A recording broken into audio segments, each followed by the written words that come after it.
I think it's time I showed you how to clone things.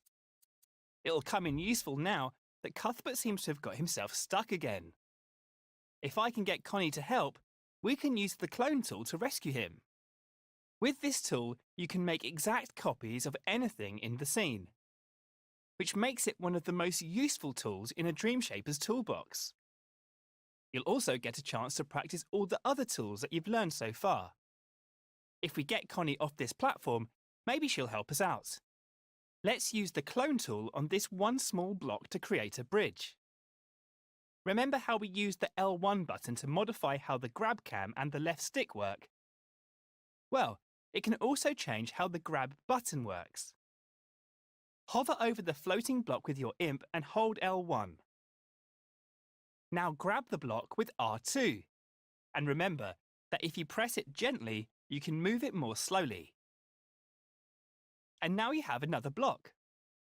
That's because grabbing things while holding L1 creates a clone of that object. Once you've created the clone, you can release L1, but don't let go of R2 until you want to place it in the scene. When you've found the right spot, release R2 to put it down.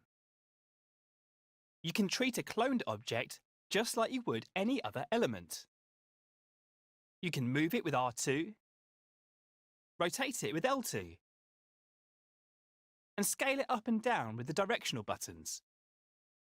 And of course, anything you do to the block can be undone with the left directional button. You can even clone the cloned block. So let's do that next. Hover over it, hold L1, then press and hold R2. You can either use the clone tool to build a bridge between the first two platforms, or you can create floating blocks for Connie to jump on. All that matters is that she can get to the next platform, so make sure you test your work in play mode. When Connie can get across, go back to edit mode, rewind the scene with L3, and move on to the next step.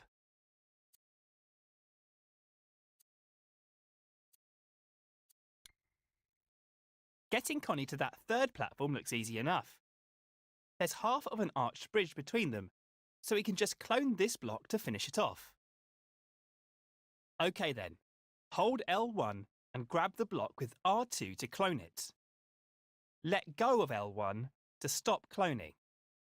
Then place the clone by releasing R2 to complete the bridge. That doesn't look quite right. Might need to try something different here.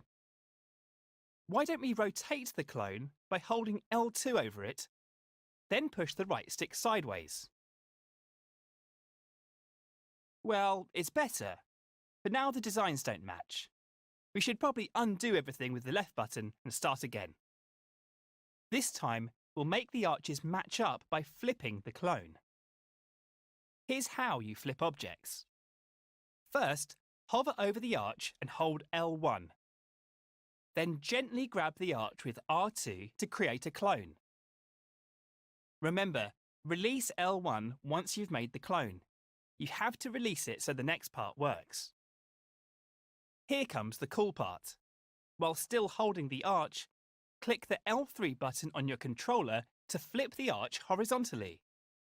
That's all there is to it. Now you try. Hold L1. Gently grab the arch with R2 to clone it. Release L1 and finally, flip the arch horizontally by clicking L3. And don't forget that you can realign the clone while you're holding it by pressing triangle. Now let's see what happens if you click R3. Nice! The arch is flipped vertically instead. We should probably line it up with the first arch now and release R2 to place it down.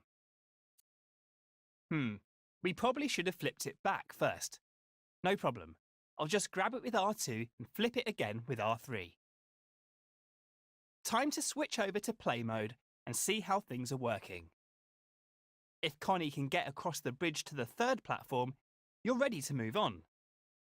But first, return to edit mode and rewind the scene.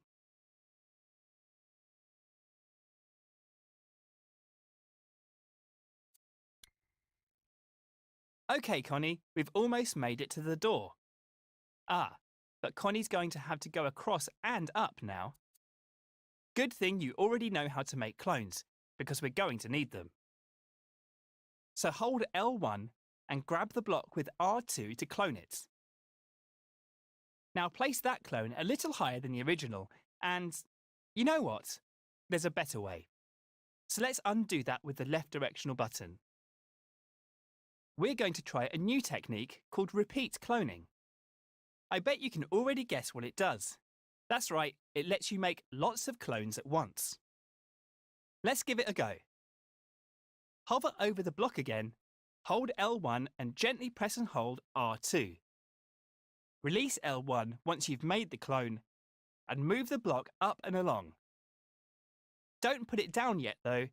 This is where you become a cloning expert. Without letting go of the first clone, press the right directional button to create a second one. And you guessed it, another press will create a third one. In fact, you can just keep pressing right to create more and more clones in a sequence. And if you make too many, no problem. Just press left to remove any clones you don't want. As you can see, all the clones are spaced evenly, and you can move the whole sequence by simply moving the clone that's on your imp. If you move the clone up, you can create a staircase. As always, put it down by releasing R2. Once the clones are in place, they won't be in a sequence anymore. You'll have to edit each block individually. See the dotted line around them? That's a selection. When you put repeat clones down, they're always selected automatically. That means you can move them as a group. If you only want to move one block, you can deselect the objects by pressing the circle button. There's a whole tutorial on selecting and grouping objects if you want to find out more. Move on to the next step when you're ready.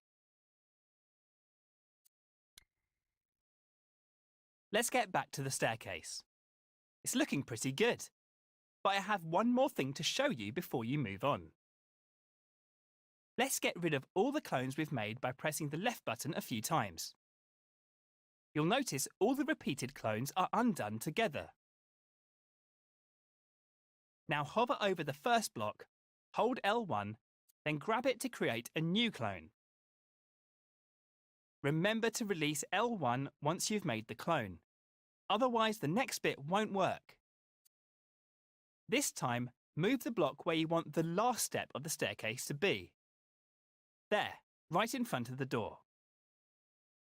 Don't let go of R2 yet though. Instead, press the left directional button and look at that.